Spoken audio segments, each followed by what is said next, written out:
इस कहानी की शुरुआत में हमें जॉन नाम के एक सीनियर सिटीजन को दिखाया जाता है जो बैंक में मैनेजर के पास जाता है और कहता है कि इसे येलो नोटिस आ चुका है। बैंक मैनेजर कहता है कि येलो नोटिस का मतलब ये है कि 2 महीनों के अंदर अंदर तुम्हें अपना घर खाली करना होगा। अगर तुमने पैसे चुका दिए तो तुम वहाँ पर रह सकते हो। और तभी बैंक के अंदर रोबर्स आ जाते हैं जो सबको नीचे लेटने के लिए कहते हैं। जो को भी नीचे लेटने के लिए कहा जाता है, लेकिन जिस पोजीशन में वो लेटा होता है उसमें उसे बहुत तकलीफ हो रही होती है। जो रोबर देख लेता है और कहता है कि तुम आराम से लेट सकते हो। और तभी जो उस रोबर की नेक पर एक टैटू देखता है जो कि मंगोल वॉरियर का है। इसके बाद रोबर्स यहाँ से 1.6 मिलियन डॉलर्स लेकर निकल जाते हैं। और अब जो ही एक ऐसा गवाह है जिसने रोबर की नेक पर वॉरियर का टैटू देखा था, वो पुलिस को उस टैटू को बनाने में मदद करता है। और इसके बाद वो अपनी बेटी और ग्रैंड डॉटर के साथ अपने घर वापस आ जाता है। उसकी बेटी का डिवोर्स हो चुका है। वहीं हम देखते हैं कि जो के दोस्त भी हैं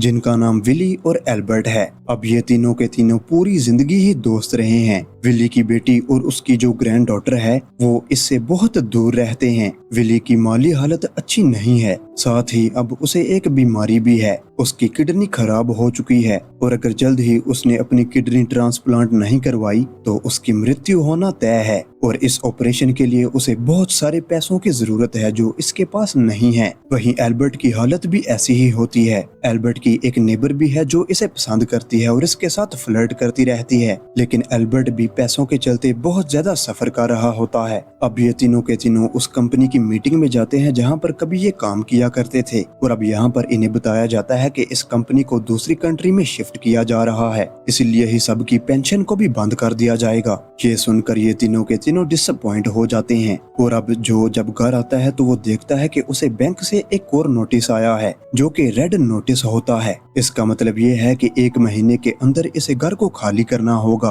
और इसका मतलब ये भी है कि इसकी डॉटर और ग्रैंड डॉटर भी बेघर हो जाएंगी। और अब अगर उसे ये घर बचाना है तो उसे बैंक का लोन वापस करना ही होगा। अगले दिन जो अपने दोस्त विली की बर्थडे पार्टी पर जाता है जहाँ पर सब मिलकर उसे एक रिस्ट वॉच देते हैं जिसके अंदर उसकी ग्रैंड डॉटर की फोटो भी होती है। और यहाँ पर जो एल्बर्ट और विली के साथ मिलकर बैंक रोबरी का प्लान बनाता है। विली और एल्बर्ट को उसका ये प्लान मजाक लगता है, पर जब रात को विली अपने घर होता है तो उसे ये एहसास होता है कि उसे पैसों की कितनी जरूरत है। इसीलिए ही वो जो को कॉल करता है और कहता है कि मैं तुम्हारे प्लान में शामिल हूँ। लेकिन एल्बर्ट अब भी इनके प्लान में शामिल नहीं होता। अगले दिन ये तीनों के तीनों एल्बर्ट की कार से एक स्टोर पर जाते हैं जहाँ पर पहली बार विली और जो चोरी करते हैं, लेकिन एल्बर्ट अब भी इनके साथ नहीं होता। विली और जो बहुत ज्यादा चोरी करने में एक्सपर्ट नहीं है, इसलिए ही एक गार्ड इन्हें देख लेती है और ये दोनों के दोनों वहाँ से भागने लगते हैं। पर गार्ड इनका पीछा करके इन्हें पकड़ लेती है और इस शॉप के ओनर के पास लेकर जाती है, जिसके बाद ओनर इन्हें छोड़ देता है क्योंकि ये दोनों ही सीनियर सिटीजन्स हैं। जिसके बाद ये तीनों के तीनों एक रेस्टोरेंट में जाते हैं और जब ये चाय पीते हुए न्यूज़पेपर को पढ़ रहे होते हैं तो इन्हें पता चलता है कि इनकी कंपनी ने जो इन्हें पेंशन न देने का फैसला किया है, अब वो खबर न्यूज़पेपर में भी छप चुकी है। जिसका मतलब ये है कि अब इन्हें और पेंशन नहीं मिलेगी और एल्बर्ट को भी पैसों की जरूरत है, इसलिए ही वो भी इनके प्लान में शामिल हो ही जाता है। इनकी सबसे बड़ी प्रॉब्लम ये होती है कि इन तीनों में से भी किसी को भी चोरी करना नहीं आता, इसलिए ही ये तय करते हैं कि इन्हें बुरे लोगों की संगत में जाना होगा। इन्हें किसी ऐसे इंसान को ढूंढना होगा जो इन्हें चोरी करने को सिखा सके। इसलिए ही विली और जो की बेटी के एक्स हस्बैंड के पास जाते हैं क्योंकि जो को लगता है कि वो गलत काम करता है और उसकी मदद से ये एक आदमी का पता पूछ लेते हैं जो एक पेट शॉप चलाता है। और अब ये दोनों के दोनों उसके पास जाते हैं और कहते हैं कि हमें बैंक रोबरी करनी है, क्या तुम हमारे लिए एक प्लान बना सकते हो? इसके बदले हम तुम्हें 25% देंगे। अब वो आदमी इनकी मदद करने को तैयार नहीं होता, पर जब ये उसे अपनी मजबूरी बताते हैं तो वो इनकी मदद करने के लिए तैयार हो जाता है। इसके बाद ये सबसे पहले उस बैंक में जाते हैं जिस बैंक से जो को नोटिस आया था और जिस बैंक में इस कहानी की शुरुआत में रोबरी हुई थी। और अब ये चारों तरफ फोटो खींचना शुरू कर देते हैं, साथ ही ये फिजिकल फिटनेस और शूटिंग की भी प्रैक्टिस करते हैं। अब इन्हें 20 दिनों के अंदर ही चोरी करनी होगी क्योंकि 30 दिनों के बाद जो को घर से निकाल दिया जाएगा। ये तीनों के तीनों एक कार्निवल, एक चैरिटी में भी हिस्सा लेते हैं जिनका कुछ दिनों बाद ही एक बहुत बड़ा कार्निवल होने वाला है। और अब ये उसी दिन ही चोरी करेंगे ताकि अगर कोई इनके ऊपर शक करे तो इनके पास पुख्ता सबूत होगा कि जिस दिन चोरी हुई उस दिन ये कार्निवल में वॉलेंटियर थे। और अब जल्द ही वो दिन आ जाता है जिस दिन कार्निवल होता है। ये तीनों के तीनों कार्निवल में काम कर रहे होते हैं, पर किसी तरह से बड़ी चालाकी से बिना किसी को पता लगे ये तीनों अपना वेश बदल कर छुपकर वहाँ से निकल जाते हैं। सबसे पहले ये कार्निवल से एक कार चुराते हैं, जिसके बाद उस कार से बैंक में जाते हैं। इनके पास गन्स तो होती हैं, लेकिन इन्होंने इन गन्स में बुलेट्स नहीं डाली होती क्योंकि ये नहीं चाहते कि गलती से भी इनसे किसी को नुकसान पहुंचे। अब बैंक में आने के बाद सबको ये गन पॉइंट पर ले लेते हैं। यहाँ पर हाल ही में एक चोरी हुई थी, इसलिए ही सब अपनी पोजीशन जानते हैं। इसके बाद ये कैश काउंटर पर जाकर कैशियर को कैश बैग में रखने को कहते हैं और साथ ही हम विली को देखते हैं जो सब पर नजर रख रहा होता है, लेकिन उसका मास्क बहुत ज्यादा हैवी है और उसकी तबीयत भी बहुत खराब रहती है, इसलिए ही वे वहीं पर ही गिर जाता है जहाँ पर एक लड़की अपनी बेटी के साथ होती है। वो छोटी लड़की विली से कहती है कि तुम मेरी डॉल ले लो, पर विली कहता है कि नहीं, मैं तुम्हारी डॉल नहीं लूंगा, मेरी ग्रैंड डॉटर भी तुम्हारी ही उम्र की है। और तभी वो बच्ची विली का मास्क उतारने लगती है। जब उसका आधा मास्क हट जाता है तो तभी उसकी मॉम इसे रोक लेती है। इससे विली का आधा चेहरा दिख जाता है। साथ ही वो विली के हाथ में वो घड़ी भी देख लेती है जिसमें उसकी ग्रैंड डॉटर की फोटो होती है। और अब इन तीनों ने बैंक रॉबरी कर ली है, पर इससे पहले कि ये यहाँ से निकलते बैंक का जो मैनेजर होता है वो इनकी तरफ गन तान देता है, लेकिन ये तीनों भी अपनी गन उसकी तरफ तान देते हैं जिसके अंदर एक भी गोली नहीं होती। लेकिन ये बैंक मैनेजर को डराने में कामयाब हो ही जाते हैं और बड़ी ही चालाकी से यहाँ से ये तीनों के तीनों निकल जाते हैं। सबसे पहले ये पेट शॉप के ओनर के पास जाते हैं जिसने ये पूरा का पूरा प्लान बनाया था। ये सारे पैसे उसे दे देते हैं और इसके बाद बड़ी ही चालाकी से वापस कार्निवल में आ जाते हैं। वहाँ पर बहुत सारे सीसीटीवी कैमरास होते हैं जिनसे इनकी लगातार फुटेज रिकॉर्ड हो रही होती है, इसीलिए कोई भी ये साबित नहीं कर सकता कि वो वहाँ से यानी कि कार्निवल से कुछ देर के लिए निकले थे। सबको ऐसा ही लगेगा ये पूरे वक्त कार्निवल में ही थे। वहीं दूसरी तरफ बैंक में दिखाया जाता है जहाँ पर FBI एजेंट पहुँच चुके हैं। वो वहाँ के रिकॉर्डेड फुटेज को देख रहे होते हैं। वो इस क्लिप को भी देखते हैं जिसमें बच्ची ने विली के मास्क को हटाया था और अब ये FBI को पता चल चुका है कि ये तीनों के तीनों रोबर्स 60+ के लोग हैं, क्योंकि उनकी चाल डाल सब कुछ बहुत ही स्लो होता है। और अब इनके पास जितनी भी वीडियो फुटेज होती है ये उन सारी फुटेज को इंटरनेट पर पब्लिक कर देते हैं ताकि अगर कोई भी इनकी चाल डाल से इन्हें पहचान सके तो वो FBI से कांटेक्ट करें और FBI उन्हें पकड़ लें।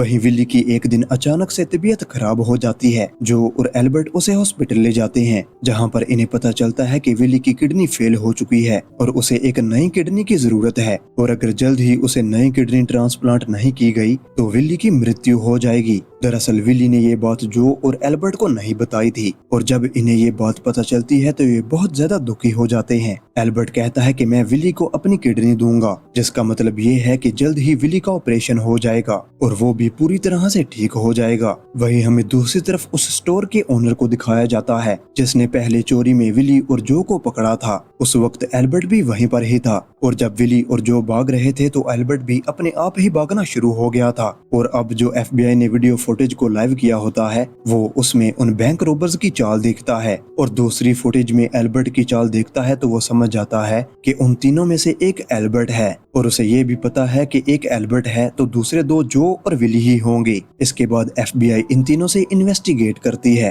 और पूछती है कि जिस वक्त चोरी हुई उस वक्त तुम कहाँ थे। ये बताते हैं कि ये तीनों के तीनों कार्निवल में थे और जब इनसे पूछा जाता है कि चोरी से पहले तुम कहाँ थे तो ये तीनों अलग अलग बातें बताते हैं जो पल चोरी से पहले इन्होंने दूसरों के साथ बिताए थे। दरअसल ये भी इनके प्लान का हिस्सा ही था। FBI के एजेंट्स इनका इन्वेस्टिगेशन करती है जिसमें ये पूरी तरह से खरे उतरते हैं। इन्होंने जानबूझकर अपना अपना टाइम अपने परिवार के साथ स्पेंड किया था, जैसे जो अपनी फैमिली के साथ था वहीं एल्बर्ट उस लेडी के साथ था जो उसे पसंद करती थी और एल्बर्ट उसके लिए उसके घर पर ब्रेकफास्ट बना रहा था। साथ ही इनका तीसरा साथी विली वो एक रेस्टोरेंट में था और अब इन्होंने जो भी कहा होता है वो पूरी तरह से साबित हो जाता है जिससे लगता है कि ये सच कह रहे हैं। पर FBI को अब भी इन पर शक होता है और FBI के पास एक खास गवाह भी होता है जो कि वो बच्ची होती है जिसने विली का आधा चेहरा देखा था। और अब उस बच्ची को कई सारे बूढ़े लोगों के सामने लाया जाता है, जिनमें से इसे विली को पहचानना है। अब ये एक एक करके सबके सामने जाती है,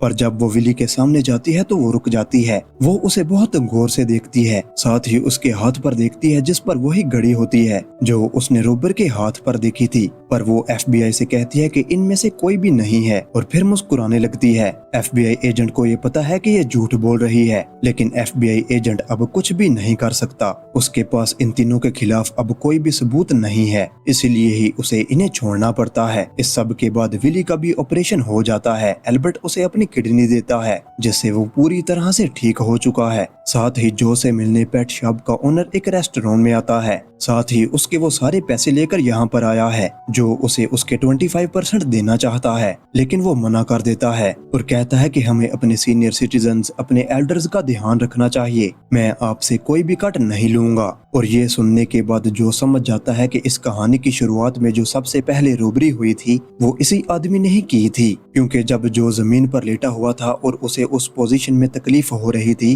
तब उस आदमी ने इससे यही कहा था कि हमें अपने सीनियर सिटीजन्स, अपने एल्डर्स का ध्यान रखना चाहिए। अब जो उससे कहता है कि मैं तुम्हें पहचान गया, पर तुम्हारी नेक पर जो मंगोल वॉरियर का टैटू था वो कहाँ गया। वो इसे बताता है कि मैंने वो जानबूझकर बनाया था ताकि पूरी जिंदगी पुलिस, FBI उसी टैटू वाले इंसान को ढूंढते रहे और मुझ पर कोई भी शक ना करे। अब यहाँ पर FBI का एजेंट भी आ जाता है जो का पीछा कर रहा होता है। वो देखता है कि यहाँ पर एक बहुत बड़ा बॉक्स है, लेकिन पेट शॉप का ओनर इस बॉक्स में एक पपी को लेकर आया होता है जो FBI एजेंट के हाथ पर काट भी लेता है। अब ये सब के सब यहाँ से चले जाते हैं और एक वेट्रेस यहाँ पर आती है। इस वेट्रेस को हमेशा ही ये बहुत कम पैसे दिया करते थे, लेकिन कभी कभी वो वेट्रेस इन्हें फ्री में पाई भी दे दिया करती थी। आज जो ने उस वेट्रेस की अच्छाई के लिए टेबल पर उसके लिए बहुत सारे पैसे छोड़े होते हैं। साथ ही वो और उसके दोनों साथी बहुत सारे पैसे ओल्ड एज होम को डोनेट कर देते हैं, जहाँ पर वो अक्सर जाया करते हैं। और इस कहानी के अंत में हम देखते हैं कि एल्बर्ट की आज उस लेडी से शादी है जो इससे फ्लर्ट करती रहती थी, और इस शादी में सब के सब बहुत एंजॉय करते हैं। और इसी के साथ ही ये कहानी यहीं पर ही खत्म हो जाती है। मैं उम्मीद करता हूँ कि आपको ये कहानी पसंद आई होगी।